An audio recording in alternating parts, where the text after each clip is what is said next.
Hello everyone. Welcome to Polity Simplified series of Gnandeep Academy. We'll try to understand last clause of Article 19. Article 19 talks about right to certain freedoms. यातला सगळ्यात शेवटचा clause आहे to practice any profession or to carry on any occupation, trade or business. कोणतीही नोकरी, कोणताही business, कोणताही व्यापार, काहीही करण्याचा, कोणत्याही प्रकारचा व्यापार करण्याचा अधिकार असणं हे आर्टिकल 19 ने दिलेलं सगळ्यात महत्वाचं फंडामेंटल राईट आहे. Freedom to carry out any practice, any profession, any trade और any business is given in article 19 G नावाच्या सब क्लॉज मध्ये दिलेला आहे. हा फंडामेंटल राईट आहे. पण यासोबतच या फंडामेंटल राईटवर there are certain reasonable restrictions जे आर्टिकल 19 मध्येच दिलेले आहे. आता आपण त्याला थोडं सिम्प्लिफाय करूया, कारण लँग्वेज या शेवटच्या क्लॉजची थोडीशी किचकट आहे. हे काय म्हणते पहा.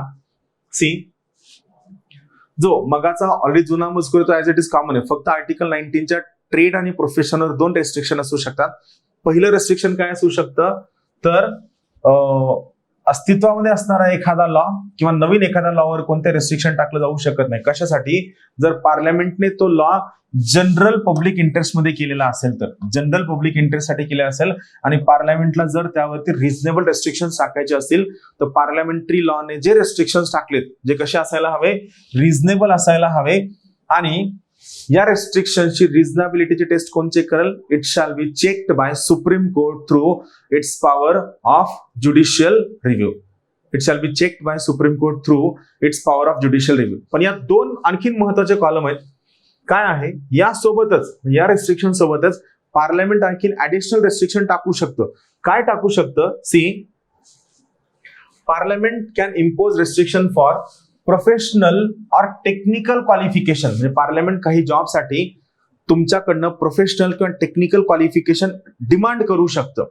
नाही तर उद्या ज्याला काहीच येत नाही तो म्हणेल की मला कलेक्टर करा, मला एसपी करा, किंवा मला डॉक्टर करा, मला इंजिनियर करा, मला स्पेस इंजिनियर करा, मला इस्रो मध्ये घ्या, मला नासा मध्ये घ्या, असं कुणी डिमांड करू शकतं.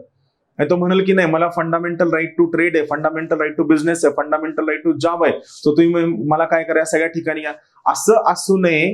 यामुळे या ठिकाणी रिझनेबल रेस्ट्रिक्शन्स असतील, पण हे रेस्ट्रिक्शन असताना काही ऍडिशनल कंडिशनलिटीज सुद्धा इम्पोज केल्या जातील. त्या कंडिशनलिटीज काय आहेत? द प्रोफेशनल और technical qualification necessary for practicing any profession or carrying on any occupation, trade or business. So, Parliament can demand professional or technical qualification which is necessary for carrying out or running that business. Or the carrying on by the state or by a corporation owned or controlled by a state of any trade, business, industry or service, whether to the exclusion, complete, partial of citizen or otherwise. काही businesses जे state run करते यामध्ये काही सिटीजन्सला complete exclude करू शकतं, partially exclude करू शकतं.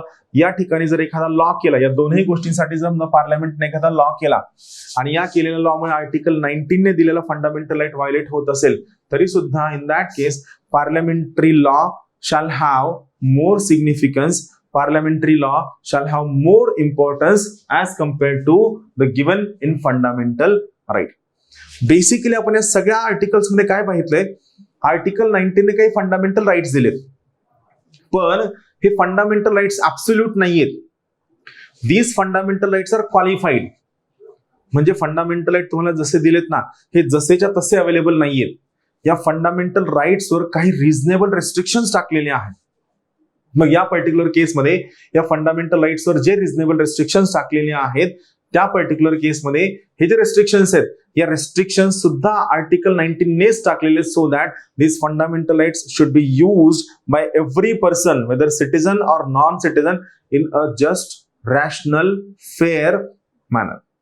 Thank you.